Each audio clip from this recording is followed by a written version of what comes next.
రసాయనిక క్రిమి సంహారక మందులు వాడుతున్నాం. మరి ఆ రసాయనిక ఎరువులు క్రిమి సంహారక మందులు వాడడం వల్ల ప్రకృతిలో పెద్దవాళ్ళు ఒక సామెత అంటారు, కొండ నాలుకకు మందు వేస్తే ఉన్న నాలుకకు ఊడిపోయిందట. అంటే అప్పుడప్పుడు మనకు గొంతు ఇబ్బందికరంగా మింగడానికి రాకుండా అయిపోయింది.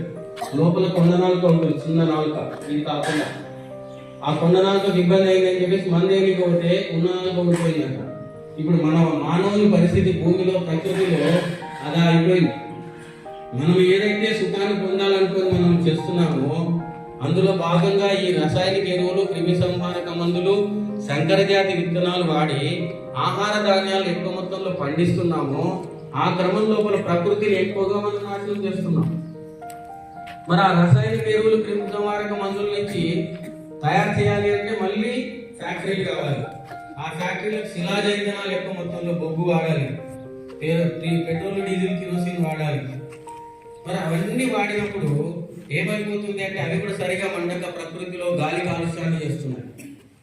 మనం పంటలు పండించడం వల్ల ఆ క్రిమి సంహారక మందులు వాడడం వల్ల ఏమవుతున్నాయంటే ఆ మొక్కలకు ఉపయోగకరమైనటువంటి జంతువులు, ఇంతకుముందే చెప్పారు, జీవ వైవిధ్యంలో ప్రతి జీవికి, ప్రాణమున్న ప్రతి జీవికి సమానమైనటువంటి జీవించే హక్కు ప్రకృతిలో దేవుడు ఇచ్చినాడు.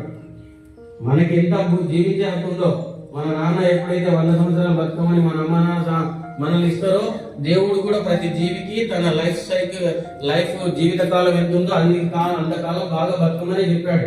కానీ మనం ఏం చేస్తున్నాం? వాటిని ఉపయోగించుకుంటూ తొందరగా చచ్చిపోయే విధంగా చేస్తున్నాం. ఈ రసాయనిక ఎరువులు, క్రిమి సంహారక మందులు, పెట్రోల్, డీజిల్, కిరోసిన్, అదే విధంగా బొగ్గు ఎక్కడి నుంచి వస్తుంది? మనకు ప్రకృతి ఇచ్చిందా, మనం తయారు చేసుకుంటున్నామా?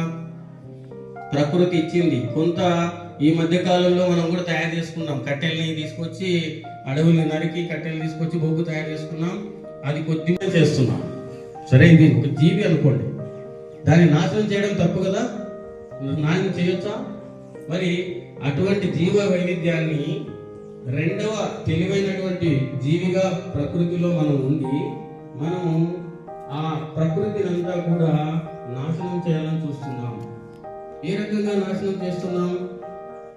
అడవులు మొన్ననే లాస్ట్ నెల డిసెంబరు, జనవరి నెలల్లో మనం రోజు పేపర్ చూస్తేనే లేదా సోషల్ మీడియాలో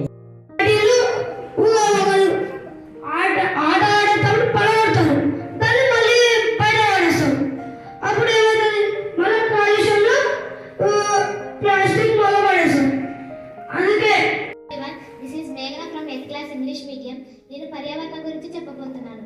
పర్యావరణం జీవులకు మరియు పరిసరాలకు కలిగి ఉంటుంది. పర్యావరణం ఆరోగ్యకరంగా ఉంటేనే మనమందరం ఆరోగ్యంగా, ఆనందంగా ఉంటాము. పర్యావరణం మనందరికీ జీవన విధానం. అది మళ్ళా